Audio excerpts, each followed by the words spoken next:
नमस्कार। हाल फिलहाल में आप सबका स्वागत है। मैं हूं जयशंकर गुप्त। आज हम चर्चा करेंगे संसद से लेकर सड़क तक आक्रामक और एकजुट हो रहे विपक्ष की, पेगासस जासूसी मामले पर घिरती जा रही सरकार और इसको लेकर प्रधानमंत्री नरेंद्र मोदी की बौखलाहट की, और इसके साथ ही हम चर्चा करेंगे बिहार के मुख्यमंत्री नीतीश कुमार के एक बार फिर पलटी मारने की संभावनाओं की। पेगासस जासूसी मामले को लेकर प्रधानमंत्री नरेंद्र मोदी की मुश्किलें कम होने का नाम नहीं ले रही हैं। बिना किसी चर्चा और बहस के पास किए गए कुछ विधेयकों के अपवाद को छोड़ दें तो पेगासस जासूसी मामले पर चर्चा और इसकी स्वतंत्र जांच की मांग को लेकर विपक्ष के हल्ला हंगामे के कारण संसद के मानसून सत्र का तीसरा सप्ताह भी बाधित ही रहा। दूसरी तरफ इस मामले की स्वतंत्र जांच से संबंधित याचिका की सुनवाई करते हुए सुप्रीम कोर्ट के मुख्य न्यायाधीश एन.वी. रमन ने मीडिया रिपोर्ट्स के मद्देनज़र इस मामले को बहुत ही गंभीर बताया है। अब 10 अगस्त को इस पर फिर से सुनवाई होगी। दूसरी तरफ जासूसी मामले के साथ साथ किसान आंदोलन, महंगाई और बेरोजगारी के सवाल पर भी विपक्ष एकजुट और आक्रामक होते दिख रहा है। विपक्ष की एकजुटता और आक्रामकता की कवायद को देखते हुए प्रधानमंत्री नरेंद्र मोदी और उनकी सरकार के मंत्री, भारतीय जनता पार्टी के प्रवक्ता इन मुद्दों पर संसद में चर्चा कराने के बजाय संसद नहीं चलने देने के लिए विपक्ष को ही जिम्मेदार ठहरा रहे हैं और विपक्षी नेताओं को कोसने में भी लगे हुए हैं। इतना ही नहीं, प्रधानमंत्री मोदी तो विपक्ष पर देशहित विरोधी राजनीति करने के साथ ही संसद का अपमान करने के आरोप भी लगा रहे हैं। ओलंपिक खेलों का संदर्भ लेकर उन्होंने कहा है कि एक तरफ देश जीत के गोल पर गोल दाग रहा है और कुछ लोग सेल्फ गोल करने में लगे हैं। जब देश के प्रधानमंत्री विपक्ष के बारे में इस तरह की भाषा बोल रहे हों तो भला उनके मंत्री और पार्टी के प्रवक्ता पीछे कैसे रह सकते हैं। कल तक केंद्र सरकार में वरिष्ठ मंत्री रहे भाजपा के प्रवक्ता रविशंकर प्रसाद ने कहा कि कांग्रेस के डीएनए में संसद के सम्मान के संस्कार हैं ही नहीं। ऐसा कहते हुए वे और उनके नेता आसानी से भूल जा रहे हैं कि उनकी पार्टी के लोगों ने किस तरह से यूपीए सरकार के ज़माने में संसद के सत्र दर सत्र बाधित किए थे। 2G घोटाला हो, कोयला गेट घोटाला हो, तथाकथित जितने घोटाले थे इनको लेकर के उस समय भारतीय जनता पार्टी और उनके राजग के सहयोगी दल संसद को लगातार बाधित करते थे। पूरा का पूरा सेशन बिना किसी कामकाज के ठप हो जाता था। लेकिन तब उन्हें संसद में हल्ला और हंगामा जो है विपक्ष का संसदीय दायित्व और लोकतांत्रिक अधिकार लगता था। लेकिन अभी विपक्ष की वही भूमिका उन्हें देशहित के विरुद्ध नजर आ रही है। लेकिन इस सब का विपक्ष की आक्रामकता पर खास असर नहीं पड़ रहा है। इस बीच कांग्रेस के पूर्व अध्यक्ष राहुल गांधी की चाय नाश्ते पर आयोजित बैठक में दर्जन भर विपक्षी दलों के नेताओं और प्रतिनिधियों ने हिस्सा लिया और बैठक के बाद संसद भवन तक उन लोगों ने साइकिल यात्रा भी की। इसका मकसद जासूसी मामले से लेकर बढ़ती महंगाई और बेरोजगारी के खिलाफ विरोध प्रदर्शन था। इसके 2 दिन बाद इन्हीं मांगों के साथ युवा कांग्रेस के कार्यकर्ताओं ने भी संसद भवन के पास भारी विरोध प्रदर्शन किया। राहुल गांधी के साथ इन दलों के नेता और सांसद किसानों के धरने में भी शामिल हुए।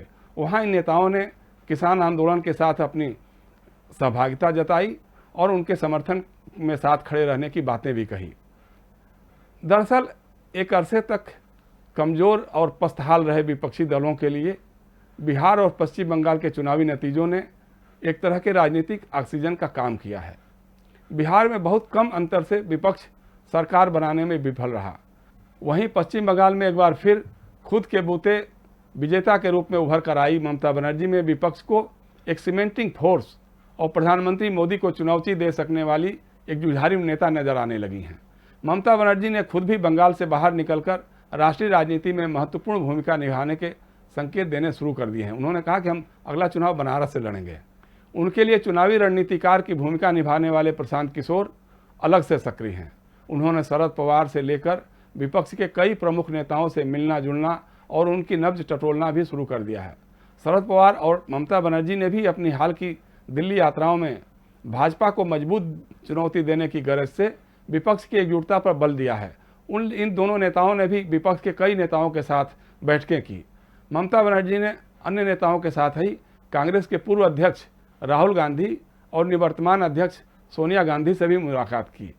विपक्ष को एकजुट करने की उनकी मुहिम के कुछ गलत अर्थ नहीं निकलें, इसके लिए शरद पवार से लेकर ममता बनर्जी ने भी यह साफ करने की कोशिश की है कि कांग्रेस को अलग थलग रख करके विपक्ष की कोई एकजुटता संभव नहीं है। दरअसल लोकसभा की तकरीबन आधी सीटें ऐसी हैं जिन पर भाजपा का सीधा मुकाबला कांग्रेस से ही होना है।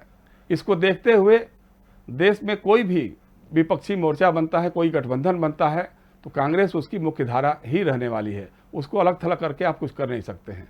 शरद पवार और ममता बनर्जी के बयानों से उत्साहित राहुल गांधी ने पिछले दिनों 16 विपक्षी दलों के नेताओं को चाय नाश्ते पर बुलाया। इनमें से विपक्ष की छोटी बड़ी 14 पार्टियों के नेता तो बैठक में आए, लेकिन बहुजन समाज पार्टी और आम आदमी पार्टी के नेता प्रतिनिधि इस बैठक में शामिल नहीं हुए।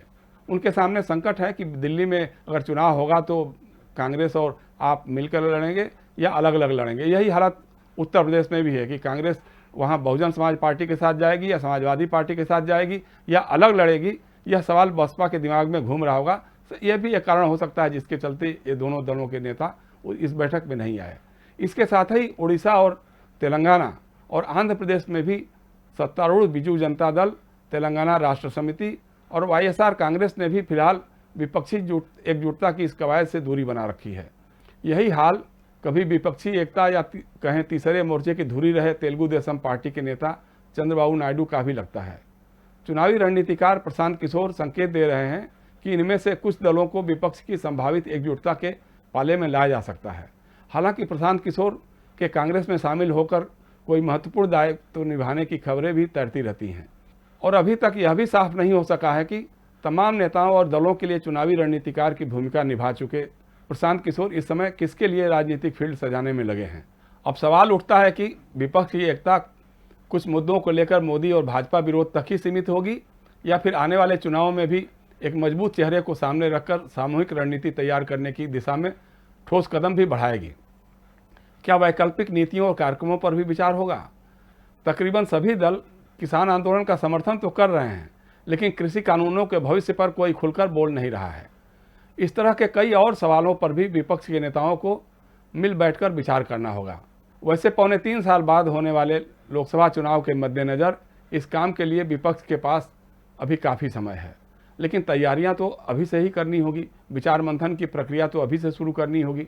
ममता बनर्जी ने कहा भी है, मैं नहीं जानती कि 2024 में क्या होगा, लेकिन इसके लिए अभी से तैयारियां करनी होगी। हम जितना समय नष्ट करेंगे उतनी ही देरी होगी। बीजेपी के खिलाफ तमाम दलों को मिलकर एक मोर्चा तो बनाना ही होगा। जहां तक एकजुट विपक्ष के नेतृत्व का सवाल है, ममता साफ साफ कुछ कहने के बजाय गोलमोल बातें करती हैं। लेकिन कांग्रेस के पूर्व अध्यक्ष राहुल गांधी ने साफ किया है कि उनके लिए चेहरा महत्वपूर्ण नहीं है, उनके लिए विपक्ष का एकजुट होना ज़्यादा महत्वपूर्ण है। विपक्ष के नेताओं के साथ चाय नाश्ता बैठक के बाद उनकी तरफ से ट्वीट कर कहा गया कि विपक्ष एकजुट है और इसके लिए चेहरा और नाम जरूरी नहीं है। इस बीच जेल से आने के बाद हरियाणा के पूर्व मुख्यमंत्री ओम प्रकाश चौटाला और बिहार के पूर्व मुख्यमंत्री लालू प्रसाद की राजनीतिक सक्रियता को भी विपक्ष की एकजुटता के प्रयासों की कड़ी में ही देखा जा रहा है। चौटाला ने जहां बिहार के मुख्यमंत्री नीतीश कुमार से मुलाकात की और तीसरे मोर्चे के गठन पर बल दिया, वहीं लालू प्रसाद ने भी पिछले दिनों शरद पवार, मुलायम सिंह यादव और शरद यादव के साथ लंबी मुलाकातें की। नीतीश कुमार किसी विपक्षी गठबंधन में शामिल होंगे कि नहीं, यह कह पाना अभी किसी के लिए भी दुरूह कार्य है। लेकिन यह बात तो दावे के साथ कही जा सकती है कि बिहार में भाजपा के साथ साझा सरकार का नेतृत्व करते हुए भी वे खुद को पहले की तरह सहज नहीं महसूस कर पा रहे हैं। दूसरी तरफ भाजपा भी उन्हें राजनीतिक रूप से घेरने और कमजोर करने में कोई कसर नहीं छोड़ रही। जदयू के नेताओं का बड़ा तबका अभी भी यही मानता है कि पिछले विधानसभा चुनाव में जनता दल यू की जो खराब हालत रही, उसके लिए सिर्फ चिराग पासवान ही नहीं बल्कि परोक्ष रूप से भाजपा भी जिम्मेदार थी। उनकी समझ में नहीं आ रहा अभी तक कि साझा सरकार चलाने वाले दोनों दलों में से एक को तो विधानसभा की 74 सीटें मिल गई, लेकिन दूसरे के खाते में केवल 43 सीटें ही कैसे आ पाईं। बिहार विधानसभा चुनाव के कुछ ही समय बाद अरुणाचल प्रदेश में भारतीय जनता पार्टी ने जनता दल यू के 7 में से 6 विधायकों को तोड़कर अपने साथ कर लिया। इसको लेकर जो जनता दल यू के नेतृत्व के मन में जो टीस उगी थी, वो अभी तक खत्म नहीं हो पाई है।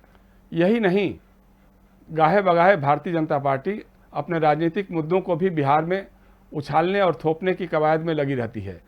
चुनाव से पहले नीतीश कुमार को मुख्यमंत्री बनाने की प्रतिबद्धता बताने वाली भाजपा के नेता अब खुलकर कहने लगे हैं कि भाजपा की तुलना में आधी से कुछ ही अधिक सीटें जीतने वाले नीतीश कुमार को मुख्यमंत्री बनाना भाजपा का बड़प्पन था। यानी उन्होंने एक तरह से ये कहना शुरू कर दिया था कि भाजपा ने नीतीश कुमार को मुख्यमंत्री बनाकर उनके ऊपर एहसान किया है। ऐसा नहीं है कि नीतीश कुमार इन संकेतों को समझ नहीं पा रहे हैं, उन्होंने भी अपनी तरफ से पेशबंदी शुरू कर दी है। जैसे अब भाजपा जिस जनसंख्या नियंत्रण कानून की बात बड़ी जोर शोर से कह रही है, उसका उन्होंने ज़बरदस्त विरोध किया है। यही नहीं, भाजपा के रुख से परे नीतीश कुमार ने कहना शुरू कर दिया है कि जातीय जनगणना होनी ही चाहिए, बल्कि इसके लिए उन्होंने प्रधानमंत्री नरेंद्र मोदी को पत्र भी लिखा है। सबसे बड़ी बात तो यह है कि जिस पेगासस जासूसी मामले ने प्रधानमंत्री नरेंद्र मोदी और उनकी सरकार की नाक में दम करके रखा है, नीतीश कुमार ने इस मामले में विपक्ष के सुर में सुर मिलाते हुए उसकी जांच कराए जाने तथा संसद में उस पर चर्चा कराने के पक्ष में बयान दिया है। भाजपा सांसद सुब्रमण्यम स्वामी के बाद सत्ता पक्ष के बड़े नेता नीतीश कुमार के इस बयान को लेकर अब भाजपा असहज दिखने लगी है। तो क्या वाकई नीतीश कुमार एक बार फिर भाजपा से अलग होकर विपक्ष की कतार में शामिल होने का मन बना रहे हैं? ऐसा वह तभी सोच और कर सकते हैं जब उन्हें विपक्ष का सर्वमान्य चेहरा बताकर पेश किया जाए। इसमें सबसे बड़ा पेच उनकी राजनीतिक विश्वसनीयता को लेकर फंस सकता है, क्योंकि जिस तरह से उन्होंने विधानसभा में कहा था कि मर जाऊंगा लेकिन भाजपा के साथ दोबारा हाथ नहीं मिलाऊंगा, इसके बाद ही उन्होंने भाजपा के साथ सरकार साझा कर ली। पिछला चुनाव उसके साथ चुनाव लड़े मिलकर और अल्पमत में रहते हुए भी उसके सहयोग से अपनी सरकार बनाई है। लेकिन इन सब बातों का इल्हाम नीतीश कुमार को भी होगा ही। खैर, आज के हाल फिलहाल में बस इतना ही। अगले सप्ताह फिर मिलेंगे किसी और ज्वलंत मुद्दे पर अपने बेबाक विवेचन के साथ। और हाँ, अगर हाल फिलहाल आपको पसंद आ रहा है तो लाइक और शेयर का बटन ज़रूर दबाएं और हमारे चैनल को सब्सक्राइब भी करें। धन्यवाद। नमस्कार।